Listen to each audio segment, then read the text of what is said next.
taking a critical look at the gaming news of the week. This is Augmented Reality, presented by the Triple S League. Good morning, everybody, and welcome to the Augmented Reality Podcast for May 5th, 2018. My name is Untitled, powered by Pure Hype as always, and I'm here with Obsidian.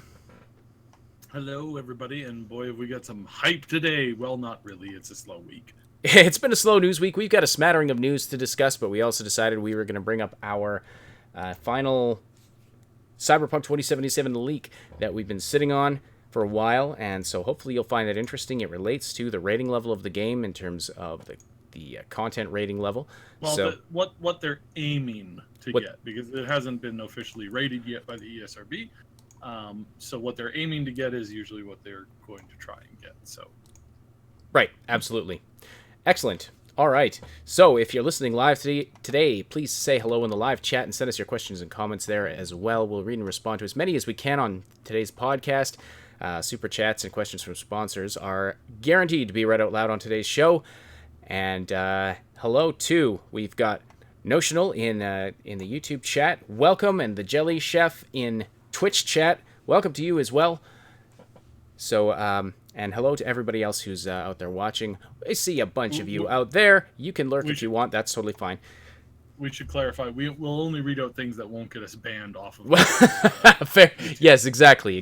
Which we don't necessarily agree with, but we have to. If we want to keep on, making an income, we have to unfortunately obey. So, yeah. Yes, we already live in a cyberpunk world. Hello, Adam Smith. And everybody else who's watching today. All right, so should we do, I guess we should start with what everybody is here for. And then we'll do our bits of news a little bit later on. So let's talk about our Cyberpunk 2077 leak. We've been sitting on this one for a while, haven't we? Yeah, so we've been sitting on this one for a while. I promised that I kind of do a rundown on how we got the leaks and stuff. So I've been working off and on in the industry for quite a number of years, and I work with a lot of people overseas. Most of my work has to do with in Japan and Korea that I've been working, and so I was going back and forth with one of my European contacts that I had been working with, and posted one of the podcasts where we did about how they were changing the engine and it was going to be really, really delayed and we weren't going to get it until 2025 or some craziness like that. And he said, "Oh, that's wrong." And I was like, "Oh, really?" And he goes, "Yeah. He gave me a bunch of info." And I said, "Where are you getting this info?" He says, "Well, I work there." He or she, and so then she goes, "Well, I mean, maybe he goes, just keeping it hot." So, anyways, they give me some more info, and so naturally, of course, I've worked with this person before, but I can't guarantee that they work there. So I have to do a whole bunch of research because, being smart, they won't just give me their name because we don't work off of names in the other work that we do, anyways. So, which might bring up some questions, but trust me, it's all pretty standard. So at any rate, we went over the data and we looked at the data and the stolen data that had come out. I knew somebody who had seen a bunch of that stuff, so I ran it past them, and some of it matched up, but then other things didn't. As like they said, things had changed a little bit, so I kind of got a yes and no confirmation on a few things, and then we tried to double check some more stuff, and ultimately we ended up posting what we had. So that's pretty much a short run, as best as I could do without getting anybody in trouble, as to why we got the leaks. It happened to be through a work friend that he or she was very close to the company, working inside the company, and so that relationship has gotten even better in the last few months because we've had some really huge blowout pieces, especially working with Mad Queen. When we did the investigative reporting as to the working conditions, and we looked at what the working conditions were. We spoke to over 40 employees, both current and still working there, and we got, we kind of set the record straight. We only had one complaint from one of the people who we had talked to, And so that kind of goes to the fact that a lot of these people were very grateful, especially towards the Mad Queen, for what she did on digging up that story. So so yeah, that's a basic rundown. Ever since then, the information we have put out has been very accurate. We haven't been wrong on anything directly. There's still some things that need to be proven, of course. The only thing that has been called into question is the multiplayer, and we call that into question ourselves because that is something that's quite fluid. And this whole battle royale thing tends to has the ability to mix things up as far as what their goals are, and that's not just CD Projekt Red. That's a ton of companies. A ton of companies are now looking at implementing this battle royale feature, or looking at new features to try and think outside the box. Think about things that have been done before, maybe some more survivalist stuff. All that kind of stuff is things that companies are running through because they see that if you can nail multiplayer right, you can get 40 million people playing your game, and that's a pretty good thing. Like, I'm sure everybody would love to sell 40 million copies of something. Like, that's just the way it goes. So, right, but that's a fair bit of speculation, right? Like we don't know, yes. We don't have any direct info. That is a lot of rumors and speculation. So as far as what they're doing with it, and you could see that Adam, when he was in that one of the last meetings, he kind of had a pause on it, and he kind of entertained the question a little bit more than he has on other questions. Most of the time he goes no, but on this one he goes no, we're not talking about it today. But on this one particular question, he said, well, we're thinking about all kinds of things, and that's a little bit more than what Adam normally does in that instance. So he clearly, multiplayer is still very much an important keystone as far as what the direction of what they want to do is going in.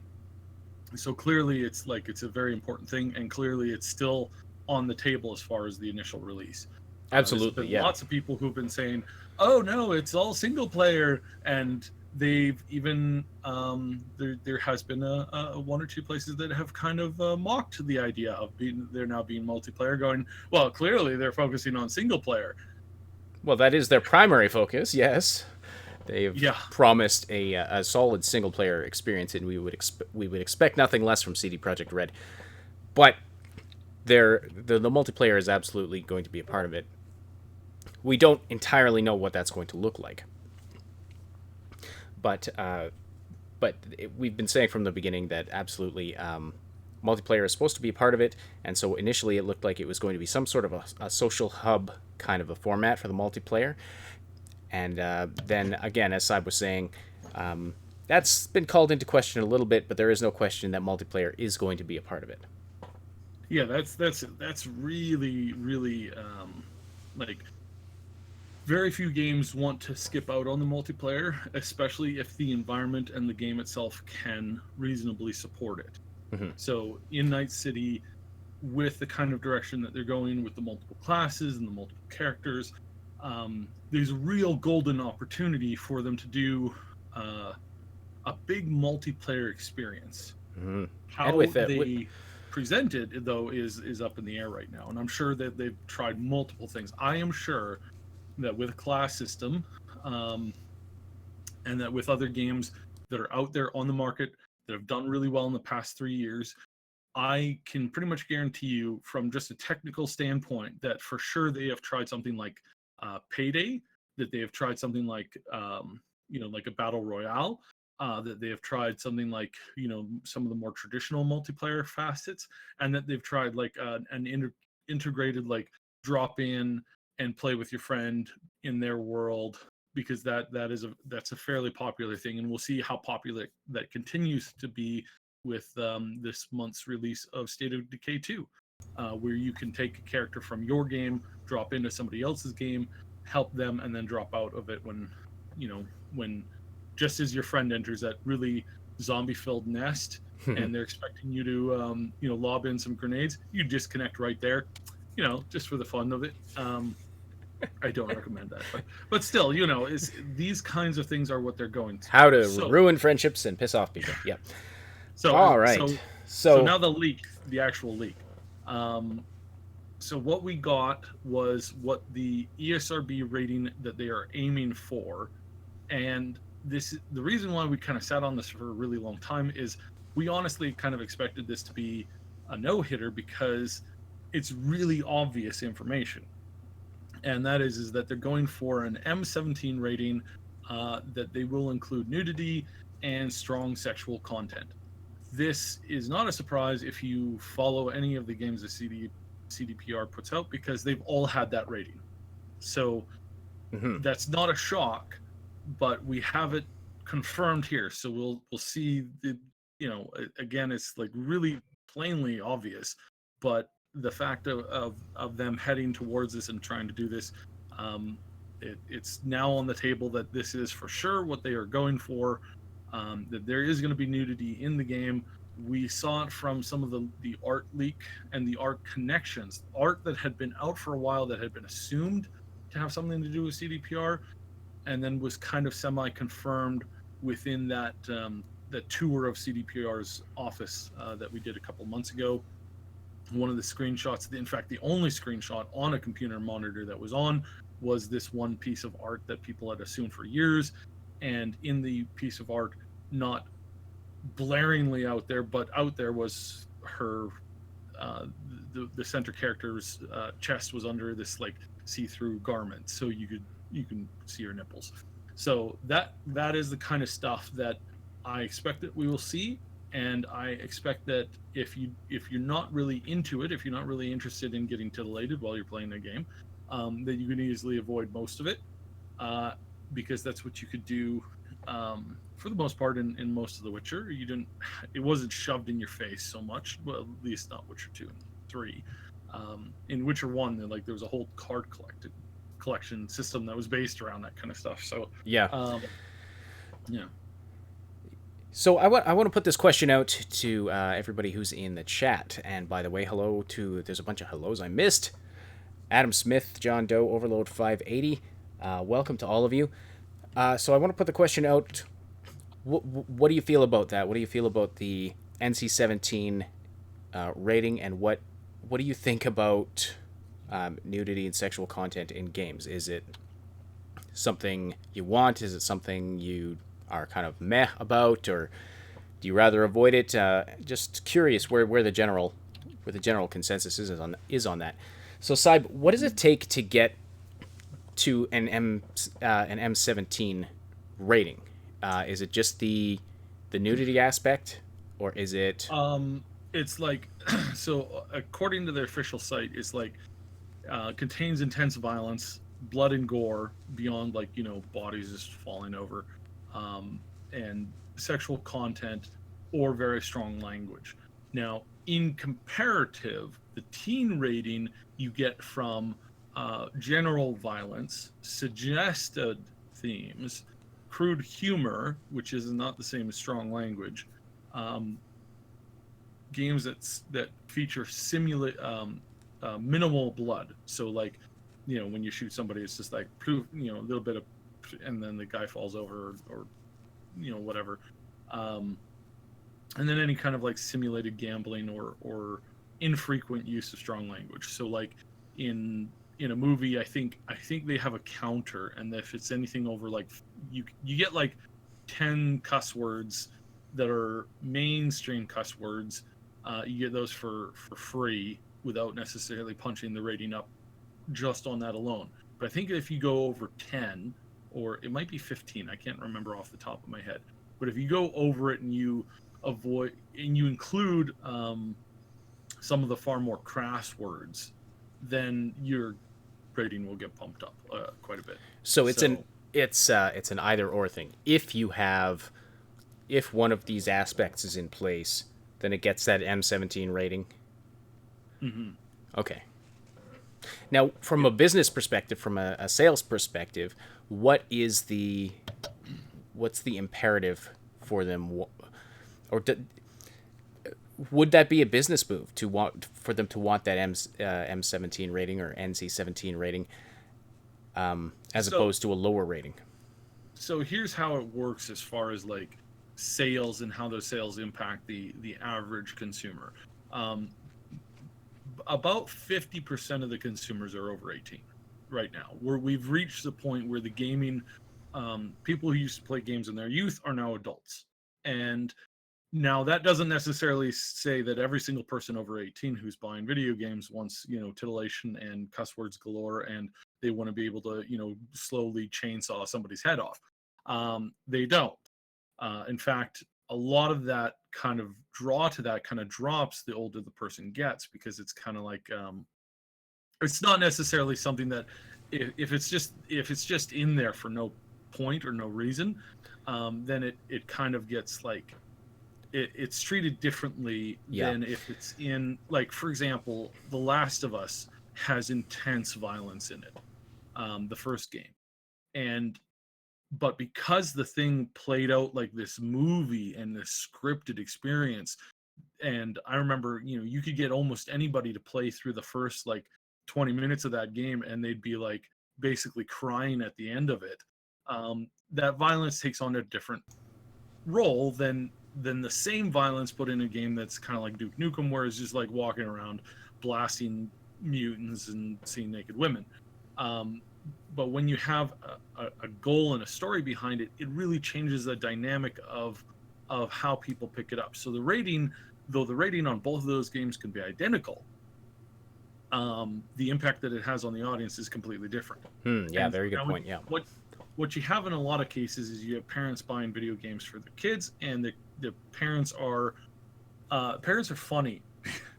I have seen a lot of parents. I used to hang out a lot in the local game store, and I used to see a lot of parents come in who were told by the staff, this game that you're buying for your 9-year-old son is rated M.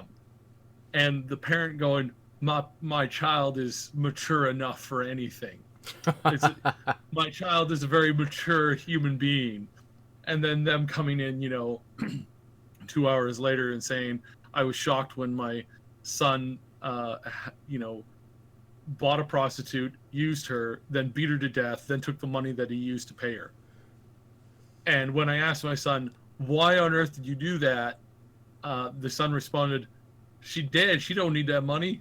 It's like, okay, there's a point there where the parents should hopefully click in and say, maybe Grand Theft Auto is not good for a 9-year-old, but maybe Grand Theft Auto is okay for a 17, 16-year-old that just has an excess of hormones, and you'd rather him, vent some of that frustration out on a video game than say, his local skate park where, the idea of, hey, let's go see if we can, joyride in a car will be a good idea or not. It's that kind of stuff. Entirely dependent on the person, on the individual that's buying the game, but that's typically what happens. So there's nobody who's age gating the player. The only person that is doing any age gating is the seller to the buyer. But because a lot of games are bought by parents for their younger children, this is where we don't really have solid information on this, because again, you're not age gating the player of the game, you're age gating the purchaser of the game.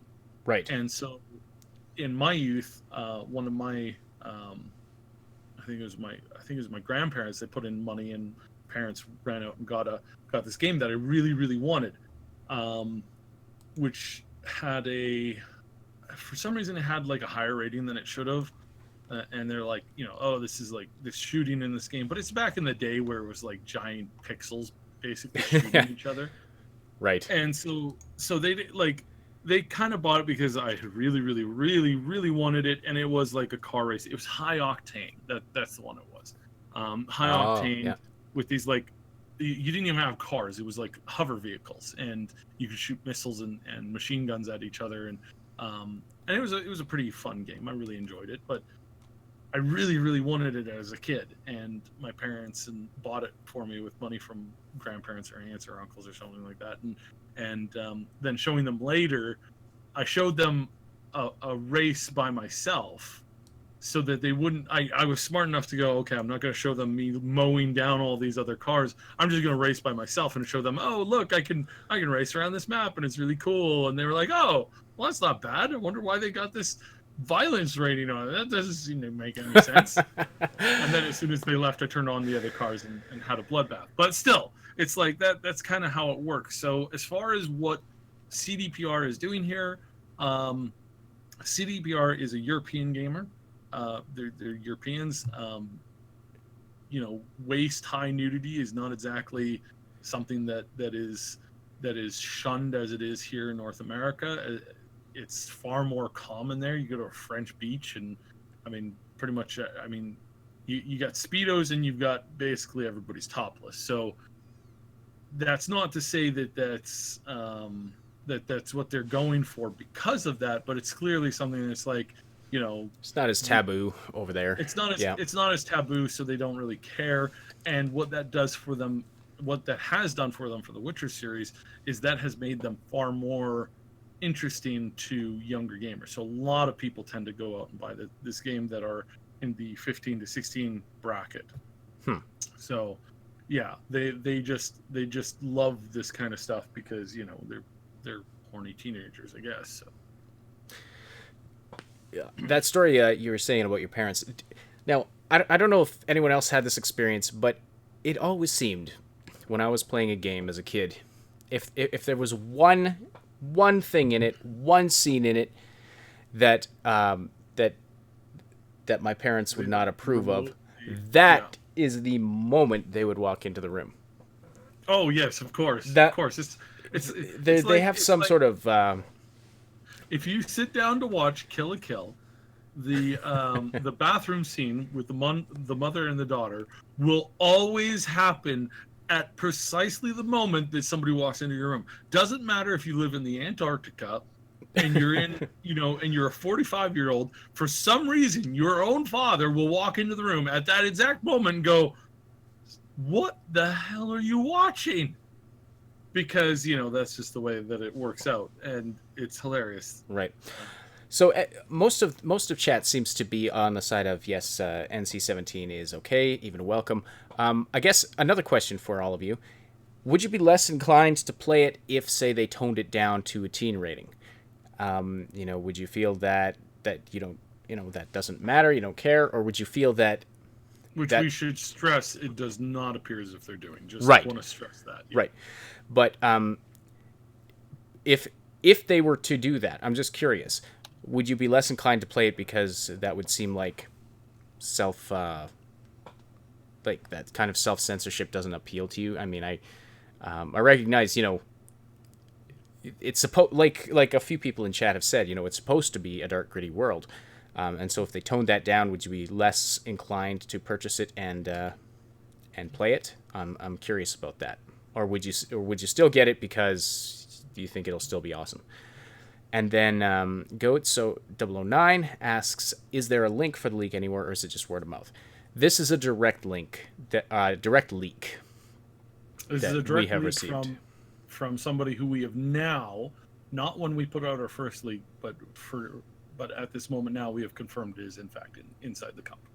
So at first, I knew the person's reputation. I worked with them several times, know them from another project that we work on together that is not, it's not the kind of project that you walk in, say, hey, give your first name, your last name, and where you live, and that kind of, it's not one of those kinds of projects. You work under aliases, but it is within the game world. So so we had before then I didn't have enough confirmation to know 100% whether or not the person worked there, but since then we've been able to prove that the person in fact works there. And of course we're not going to give that out because I value this person's job and their friendship, and if I were to ID them outside as a leaker, that would not go well for them. So yeah, let's no, absolutely. But however, since then we've confirmed that this person does indeed work inside the studio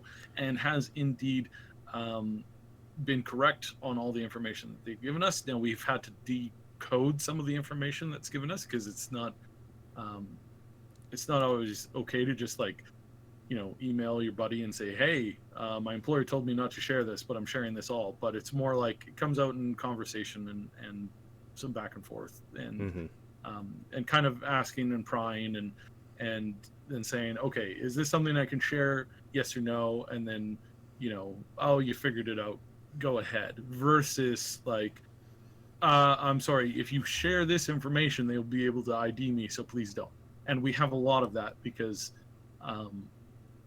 we've talked to a lot of people in various departments, and if we were to share certain things, then that would for sure get out. And why we don't share that is because we respect the person that we're communicating with. When they say, yeah, I shouldn't have said that, I said a little too much, you were able to figure it out, please don't share that because I'll get fired. We have the respect enough to say, okay, we won't share that because that's not something we don't want to have this person lose their job. So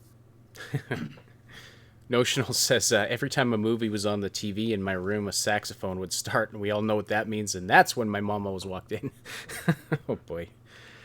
Yeah, there's that mom radar that just, they know somehow.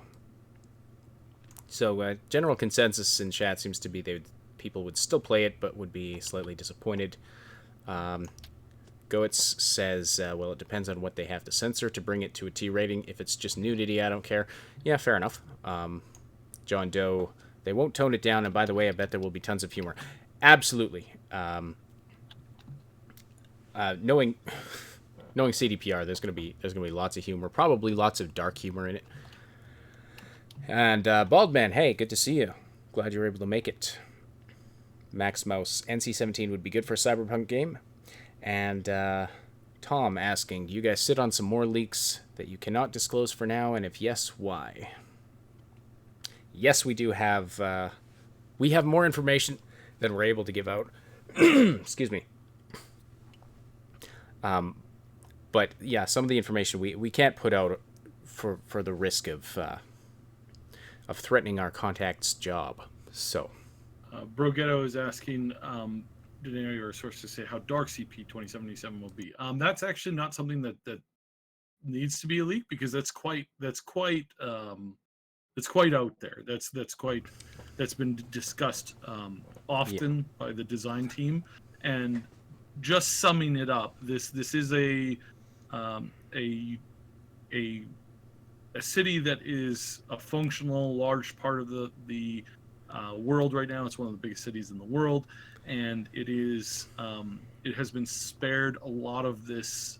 It's not a true like total post-apocalyptic world, but there are vast areas in the world of Cyberpunk 2077 that are uninhabitable because of nuclear war. Large parts of the world. There are many places in the world that are just wastelands with roving bands. However, there are still cities. That hold down a population. There's still some semblance of government. There's still mega corporations that are making money, even in this kind of world. And then, of course, when it comes to the environment that the player is put into, they're brought into this world at the bottom, and then they have to fight and scrap their way up to the top. So that is the experience that you will have, and that is a pretty dark and gritty experience. So as far as the cyberpunk genre goes, expect it to be pretty dark, pretty gritty. Whether or not there'll be people eating each other on the streets is yet to be kind of really confirmed or shown off in any big way. But from what we've been able to gather and what we've been able to examine, this is pretty much this is pretty much the going dark kind of level. So if you're a fan of like any of the cyberpunk genre books and stories, especially with that with the one Netflix series that was out just recently, Mute, also on Netflix, these are the kinds of worlds that have taken and been built off of the same kind of like source material. It's this one source material where it's like, oh yeah, in the future it's dystopian, and there's all these different levels of power, and people on the bottom are really on the bottom, and there's gangs, and there's people that are living in abandoned warehouses, and they huddle around a fire inside a bin, and at the same time of them holding on to like high-tech guns and advanced basically supercomputers. Right. That's common on that level, at the same time that's really common and really, I mean, obviously more prevalent on the upper ends of the population spectrum, and the wealth, the wealthy are really, really wealthy and are running these things. And yeah, so that kind of a world is to be expected. It's like you take like the second Back to the Future movie, and you kind of mix it in with a little bit of oh, see, now I've forgotten that movie name. Um, that Cyberpunk movie that they just redid with Harrison Ford and the other fellow. Blade Runner. Blade Runner, thank you. Yeah. You kind of take those worlds, you kind of mash them together in this super future world. It's kind of like that meets this meets Total Recall kind of thing. The second Total Recall, whereas like the majority of the world is uninhabitable, but there's still like these mega corporations that are running everything. So expect that kind of level of insanity and mess. And we're gonna see. I suspect strongly that we will see the first teaser or trailer for Cyberpunk before May is out. It's really, really hard for them to hold on to that trailer. It's not impossible. It's been done a lot. It's very common, but it is pretty difficult for them to hide that trailer right up to E3. I suspect strongly, because they don't have their own showcase at E3. They don't have their own stage press conference where they get up on stage, they have a filled out theater, and they talk about their game for an hour and a half. Because they don't have that this year at E3, I suspect strongly that we will see them do a reveal right before E3. And I believe in 3 instances they've actually said at E3 or right before it. So in that, we can expect to see this information come out probably by the end of May. But also, if they do tighten their belts and they do walk in and only release it at E3, that's to be expected too. Mm-hmm. And if they were to release it, say, at the Microsoft presser, which is the first one, there's a good chance we will see it there. And then we will also see it at the PC one, and we will, of course, see it at the Sony one. Because they've been working very closely with Sony. They've been working very closely with Microsoft. So I expect strongly that we will see a trailer on both of those stages. We'll probably see somebody from CDPR walk out and do a short 5-10 minute presentation. That's a strong possibility too. My sources, as far as that goes, are saying that they're going to be on stage 3 times with a physical body from CDPR. So that's probably going to be Adam. Maybe it's going to be the PR guy. Maybe it's going to be somebody that they hire to do it. Maybe they have a really cool stage play kind of thing where somebody's going to come in all dressed to the nines. Maybe Mike Pondsmith will be there. We don't know that kind of stuff yet, but we're really getting close to it. And of course, by 1 month from now, we're gonna be seeing, like, it's only gonna be a few days. It's like it's like 35 days, guys. 35 days. We're gonna get this in 35 days. Oh my goodness! Absolutely, the countdown is real. And don't forget to like and sub and hit that notification bell so that you can catch our restreams of all of the E3 press conferences. We will be restreaming. We will be giving commentary over them. We will be talking to people in chat. It's going to be fantastic. It's going to be a great time, so we hope you all join us. It's going to be a great time enjoying E3 together as a community and talking and getting to see all the exciting stuff that's going to be coming. We are teaming up. With a couple of streamers and YouTubers that are going to be at the show floor. We are going to be working on the internet side of things while they are on the show floor side of things. We're going to be having some back and forth. It's going to be great. We're going to have a ton of content right from the floor, and this is going to include a bunch of small indie games as well as some of the big games. We're going to be getting interviews and that kind of stuff. So like and sub, push the notification bell, and in a month we are going to be covering this. We're of course going to be restreaming the broadcasts live. We're also going to have people that are on the show floor talking to us and giving us some info right from the show floor. We might even have a couple of broadcasts live, either from the show floor itself or after the fact. Yeah. At the end of the day. So we're seeing what we can work out with. It's going to be great connections and stuff. But yeah, absolutely. And we love seeing all of the conversation happening in the chat. And by the way, I mean, if you're listening via Twitch, we welcome your chat, questions and comments as well. Most of them we're getting through YouTube, but we definitely welcome your interaction on the Twitch chat as well. If you want to keep the conversation going after the live broadcast, we welcome you to join our Discord community. You can find the link in the description below. It's a place where you can chat with us and other Triple S fans about all the stuff we love to talk about. You can meet people to game with, stay up to date about everything we're doing here at the Triple S League. So click the link below to join, and be sure to say hi to us in the welcome channel. So, a few other bits of news, general gaming news that we should cover. It's been a fairly slow news week. Well, I mean, slow in the sense that this is definitely the build up or the quiet before the storm hits. Now, yeah, absolutely. On E3, and there's always this little pause. It's usually right between April and then into May, where there's this just really quiet time. Now, last week was really busy, especially with us with CDPR, because some of these rumors came out, some of this information came out, and some of it was horse doo-doo, and some of it was generally accurate. So we'll kind of see where that leads us. But we haven't seen. Of course, we saw Red Dead Redemption's trailer this week. Mm-hmm. So that was big, and that looks like it's going to be awesome. Now, it was a cutscene trailer, so there was very little actual gameplay that was shown. So they have a gameplay trailer that's coming out sometime soon, I believe. So we're going to see that, and of course, that's the ramp up to E3. We had, of course, Microsoft's some of the information at the Microsoft presser has been leaked, or has been officially stated. Kind of a mix between the two. And what we're going to get with that is very interesting. They are promising that we are going to see a whole bunch of new games as nobody's seen before.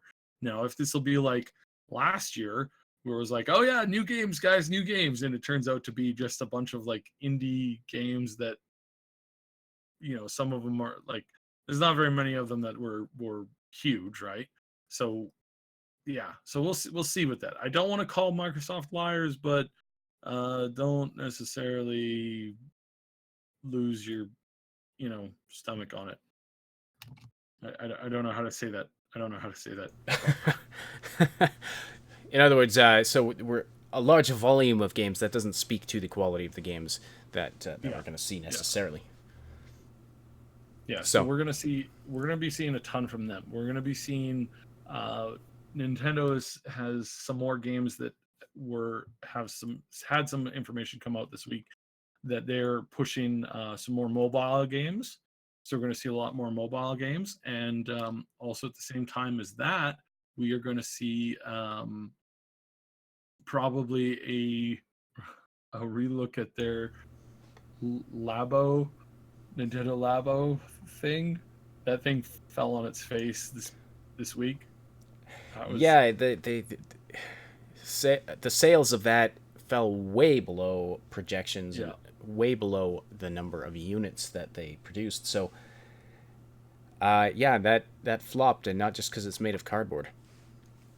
Yeah, it flopped faster than wet cardboard. That was a puzzling idea the first time I saw it. I mean, it's kind of interesting, but it's very interesting to really smart kids, which I don't think there's that many of them. the kind of kids, rude. Kind of kids who are building models out of cardboard. Anyway, I would imagine, like the cardboard peripherals just seem like a bad idea to me. I mean, how quickly are those things going to get wrecked with any sort of repeated use? Just doesn't seem to make sense. But anyway, and then also in Nintendo news, there's some sort of a legal fight happening over the Joy-Cons. there's a legal fight over the Joy-Cons. So there was this American company that came up with it. It was basically the Nintendo Switch, about 3 years before the Nintendo Switch came out. But it did not have, the Joy-Cons didn't work unattached from the thing. You had to plug in this device into it and hook it up, and then you could work. And they weren't independent. They weren't designed around the Joy-Cons. They were just designed as basically like an extra way to like have controls instead of having to touch the screen. And it didn't really do very well. They kind of fell on their butt. I think it was I think they were really close to making the Nintendo Switch before the Nintendo Switch came out, but because they didn't include the way that it operated with itself, the way that it connected with the device when the Joy-Cons were not attached to it, because they didn't include that kind of technology, it just kind of fell on its face, I think, and it wasn't as successful as, it was basically the Nintendo Wii U. Is really thank you, Notional, is really where it kind of it boils down to. It was basically Nintendo Wii U, but it had a detachable thing. But because there was some a detachable screen / console or whatever, but because it didn't have that, that's where there were some similarities. So as far as this case, they tried to take it to court, and they weren't doing so well. So they stopped taking them to court, and now they've taken them to a halt to the trade board or trade commission. Now, if this complaint goes through and it's rendered as an actual, like, if the board looks at it and sees that it's a worthwhile complaint, then what they will do is they will prevent any more of these devices from coming into the States and being sold through American windows. If this happens, this can also happen for other countries. So this is really probably the company making another way to get a settlement out of them, because they're going to go, oh, well, okay, if you guys are blocking us for the summer sales, then maybe it'll just be cheaper in the long run to just buy you off. So that's kind of where interesting. So that might be why, or the target reason, or how they plan on making that. It's really up in the air. I didn't really look too much into it, basically mainly because I saw that, well, they didn't incorporate some of the technology that made the Wii-Cons, what they are, or not the Wii-Cons, whatever, Switch controls. The Joy-Cons. Yeah. The Joy-Cons. Because the Joy-Cons are not designed the way they're completely different than the control apparatus that this other company built.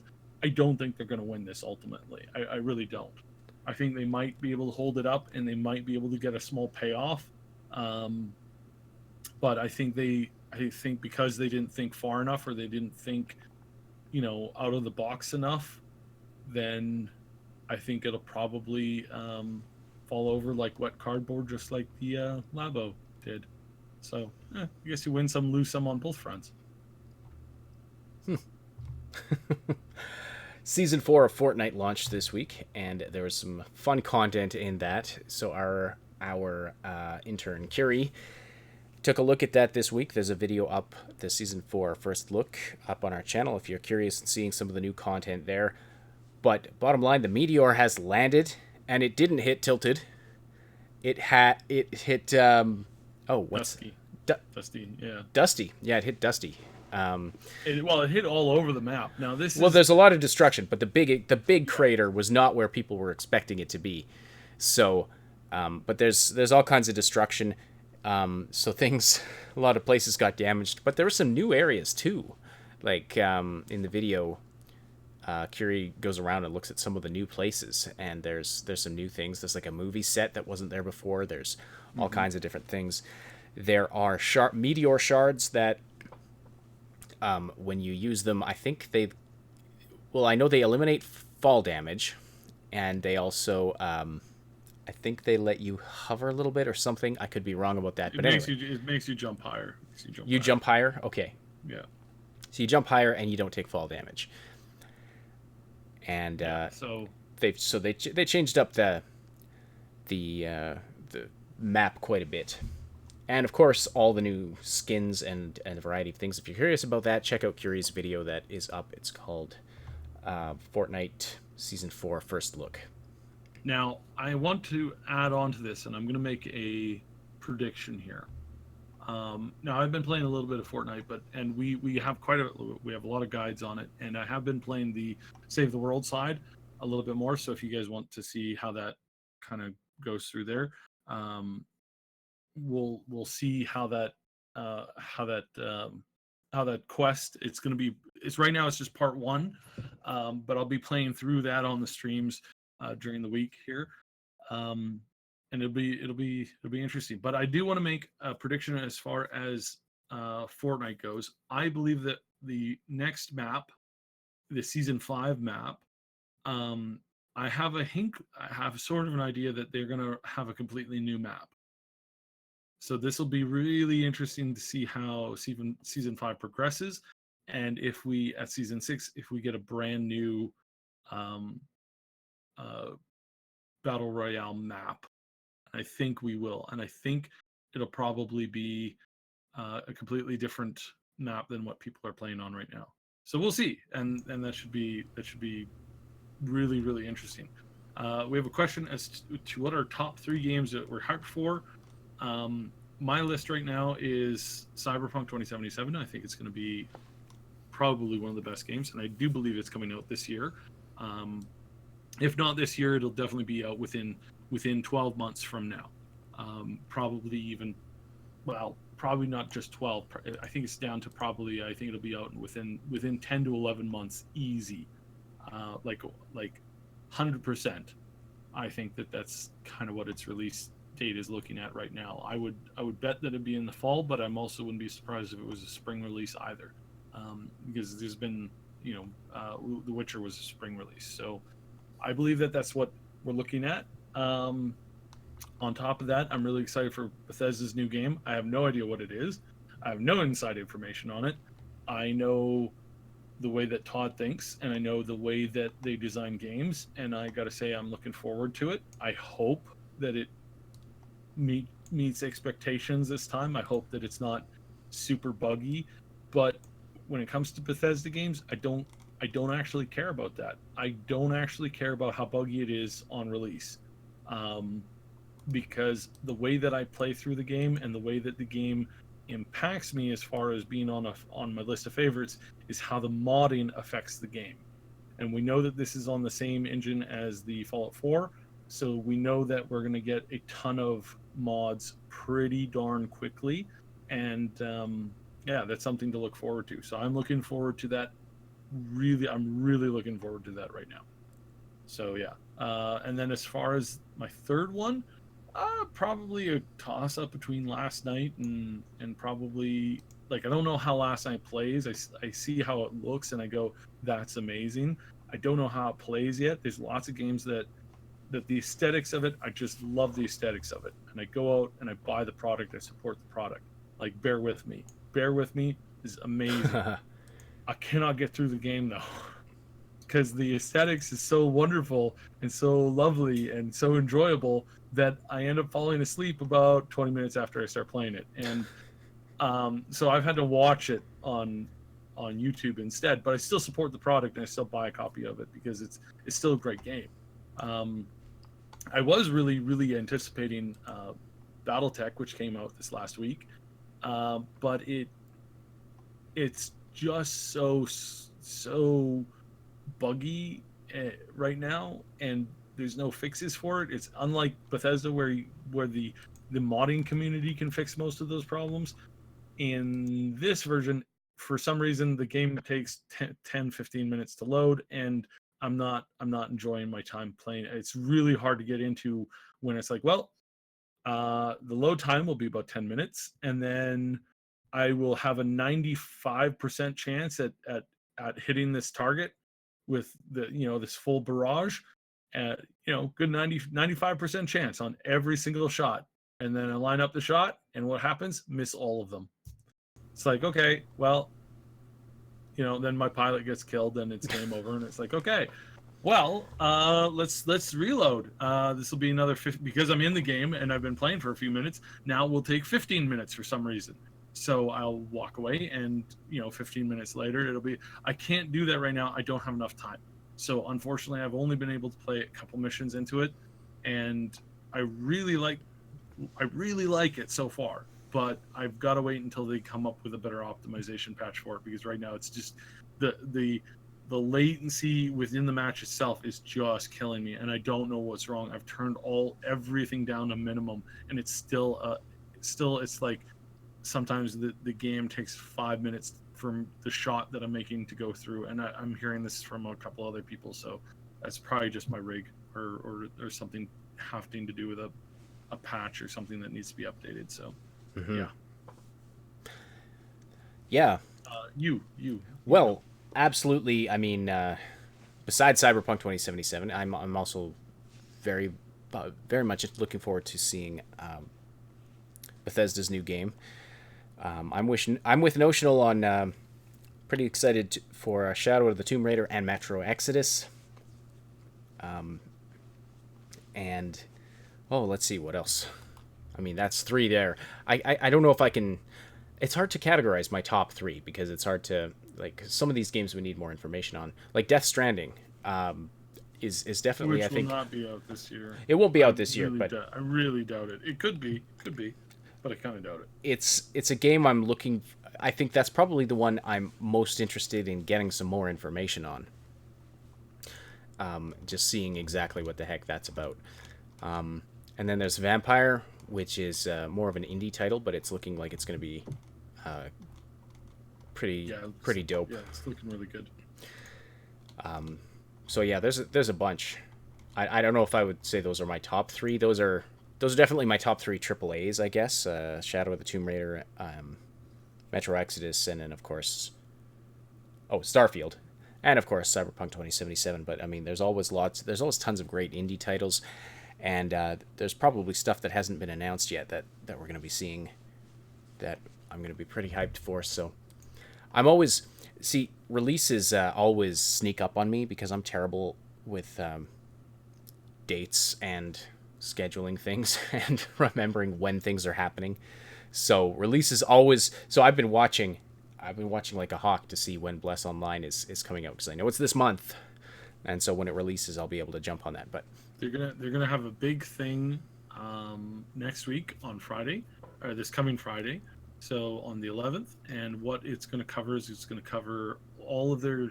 They're going to do apparently it's going to be a live stream. They're going to show the game.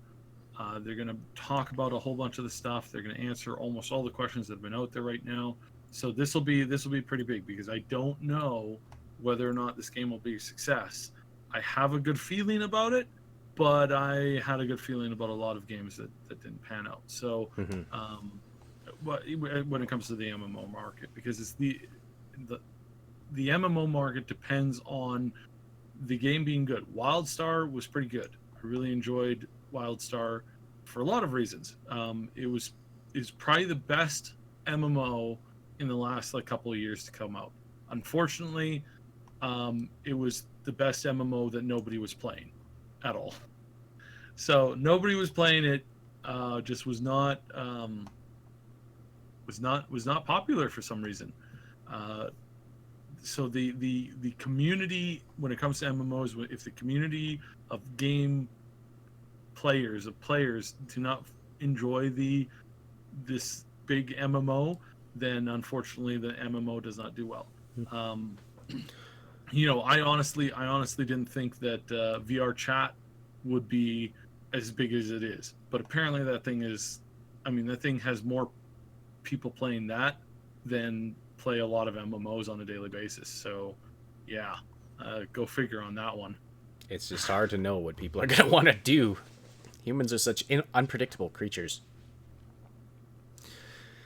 So somebody asked, Augustin L, Someone do a summary. Just arrived. What is the leak? So the leak that we had was basically it's been confirmed that Cyberpunk 2077 is going for a mature or NC M17 plus rating. So basically for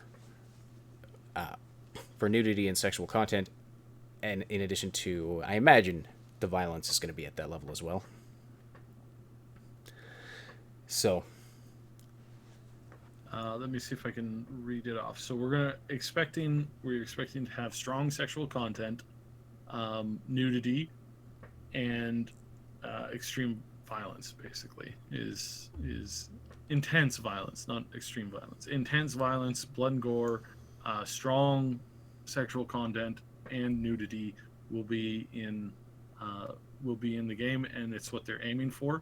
Now, this is funny because sometimes you don't always get the rating that you go for. Sometimes you're like, hey, we're going to aim for an M rating, and you end up getting a T rating, or you end up getting an adult rating.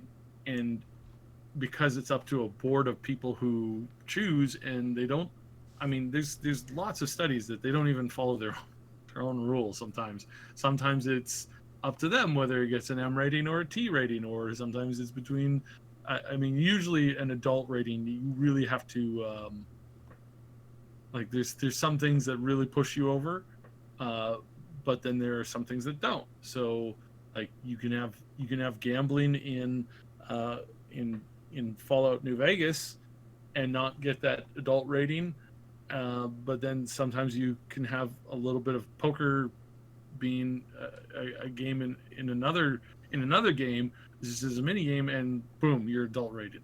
So that kind of stuff is where the studios try and correct that as best as they can. But you know, ultimately it's subjective, but it is a thing that they have to put on the game, or it can't be sold.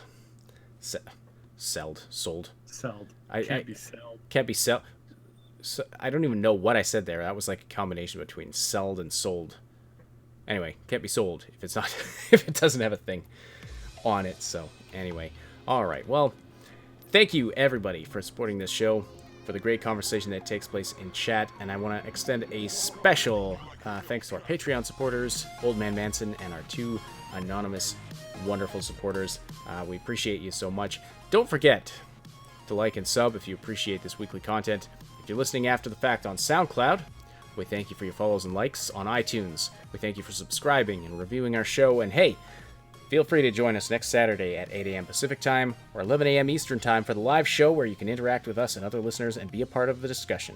The Augmented Reality Podcast is a presentation of the Triple S League. Check us out on YouTube for game guides, reviews, comedy, news updates, and tons more quality gaming content. My name is Ashenity, and on behalf of Cybsidian, thank you so much for listening, and we will talk to you next week. Thank you for coming by. Stay cool, everybody.